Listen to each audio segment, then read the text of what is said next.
iPhone 5S honest review. I'm going to do my hardest to keep my Android bias and I should say my Android reality out of this review as much as I can. A lot of you guys know I do honest reviews. You know I like to keep the bias out. There is definitely stuff about this phone that I like, but there is also a substantial amount of things about this phone that I don't like and I'm disappointed with. And so I'm going to be as honest as I can with this review. I'm not going to concentrate a whole lot on iOS 7 because that's a totally different topic, but we'll talk about this phone here with this honest review, so stand by. So here's the thing, you know, Apple have had, what, a year roughly to sort of develop something to put in the iPhone 5S that differentiates it from the iPhone 5. And the biggest things that they've done are the new A7 chip, the new GPU, 64-bit, you know, guts, new camera, new fingerprint reader, and new design colors for the case. And I think that's it, actually. And you know, to be honest, this is where this review is going to get interesting. How does this differentiate from the 5? Not a whole lot. You know, the 5 is the same fit and finish. It's the same sort of chassis. It's the same build construction, and that's you know, in my opinion, it's a great design. They've done a really nice job designing this phone. It fits in your hand well. It doesn't feel too big. It's light. It's sort of tough. It's metal. It has a great design, great build, and overall, people love it. But again, you know, this sort of Apple, you know, marketing and upgrade strategies, and what they're doing is they always make this S model with the next, you know, best sort of processor and very minimal upgrades. And so, you know, is it substantially different than the 5? No. But is it the best Apple iPhone yet? Yes. And so how do you sort of tease apart those two different things? Well, you know, if you look at what some of the other companies like Android are doing with their software, you'll see that the iPhone, you know, iOS is sort of lagging behind a bit in terms of what it offers users in terms of functionality. And is that a bad thing? Apparently not, because people go out and buy this phone by the million. I mean, this thing smashed every sales record imaginable for opening weekend numbers. I think they sold 9 million or something crazy like that. So people obviously like this phone, and for good reason too. But, you know, as far as this review goes, you know, I guess I can't help but compare it to the iPhone 5 and to some of the other Android phones out there. Like, you know, I've got an S4 mini here, which is not the top of the line S4, but still a variant of the S4. You know, and I put these phones side by side and I use them, and I'm just immediately bored with iOS. You know, that doesn't mean that Android is necessarily better. It just means, for me, Android is a better operating system. But again, this review is not about Android. It's about the iPhone 5S. It's a great phone. It's a wonderful phone. It's the best iPhone ever, like I just said. But, you know, for me, the sort of minimal improvements of the camera, the fingerprint reader, the new chip inside, it's not enough. I think Apple need to do more. I think they need to go back to 2007, where they had, you know, this just great innovation with that first iPhone that came out. It just blew everything else out of the water in terms of cell phones and even smartphones. I mean, people were using Windows Mobile, terrible, crappy OS, and then iOS rolls around and just revolutionizes the mobile industry. And I think they need to do something like that again. Otherwise, people are going to catch on, or it's going to remain stagnant and old forever.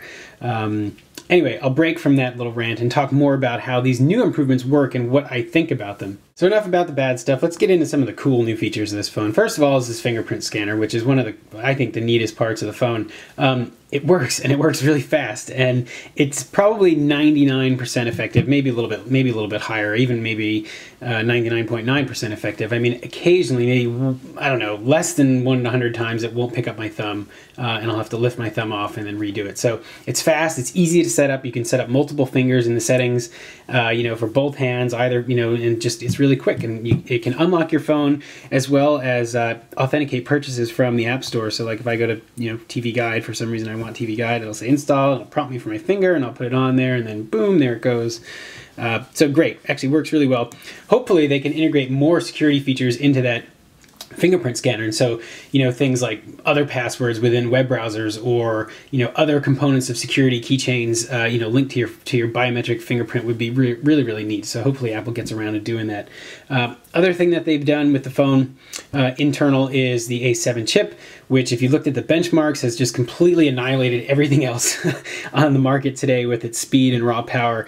Now, that being said, does the phone feel faster? Not necessarily. I mean, everyday tasks like texting, typing, calling, playing games, there's a little bit of a speed increase, but is it noticeable? Not for me. I mean, I'm not a hardcore gamer, so I don't know as far as like loading up apps and within game apps, if there's lag or not lag with this new A7.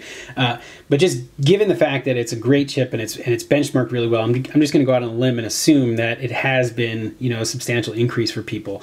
If you look at my other video of the 5S and 5C, you can see that the 5S definitely is faster with loading up some games and some other things. But the phone is smooth. It's fluid. There's no lag, or there's no noticeable lag for me anyway. I think it works great. I think it's fast. I guess that's my point in saying this, is that it's fast and I don't notice any lag or slowdowns with it. So they've done a good job with the A7 chip and building the software around it. Next thing to talk about is the camera. I think they've done a fantastic job with this camera, because what it has done actually is they've left the megapixels the same. So it's the same 8 megapixel camera, but they've made it the low light capabilities to be quite a bit better.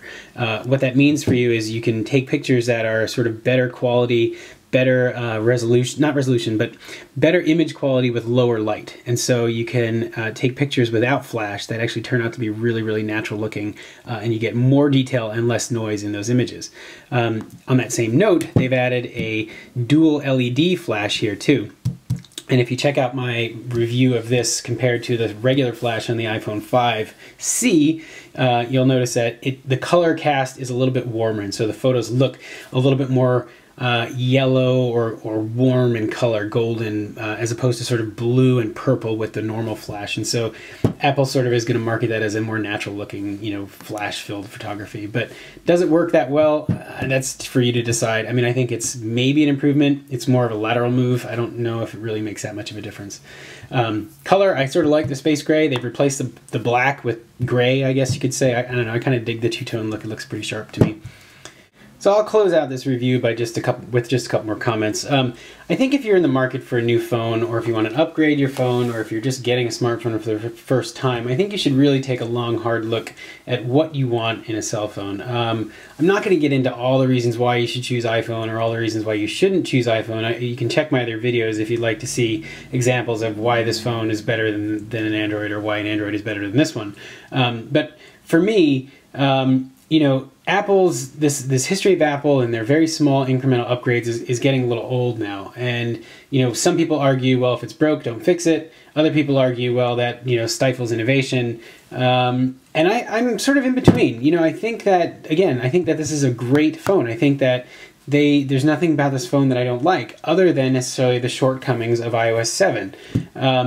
And iOS 7, as nice as it is with its sort of new, fresh look and some added functionality, is great. But when I pick this phone up, I'm just utterly bored by it, and that's a problem for me, because as a cell phone geek and as somebody who really enjoys mobile technology, it really bothers me that one of the best hardware manufacturers and sort of most together companies, in my opinion, a company that produces a really, really awesome product, leaves me bored and leaves me wanting more. And so that's unfortunate. And so I think, like I said, if you're in the market for a new phone, take a look at this and take a look at some of the other Android phones that are out there, and really think about what you want in a cell phone, so you can make an informed decision before you just go run out and buy something. Don't just believe the hype. Don't just think that because people like the iPhone and because it sells a lot that it's going to be the right phone for you.